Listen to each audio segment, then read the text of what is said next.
Hi అండి, welcome back to our channel. ఈరోజైతే వడిపిండితో వడలు ఎలా చేసుకోవాలో చూద్దాం.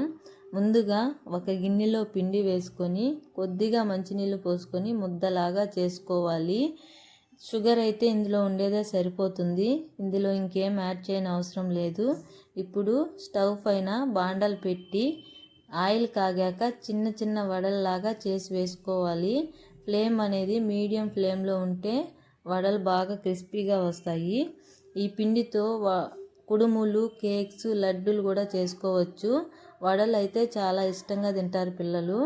ఇప్పుడు బ్రౌన్ కలర్లో వచ్చే వరకు ఉండిచ్చి తీసేసుకోవాలి. ఇలా చేసి పెట్టడం వల్ల పిల్లలు అయితే ఇష్టంగా తింటారు. మీరు కూడా ట్రై చేయండి. మీకు ఈ వీడియో కనుక నచ్చినట్లయితే లైక్ చేయండి, సబ్స్క్రైబ్ చేయండి. మీరు కూడా ఈ వడలు ట్రై చేయండి. బాయ్.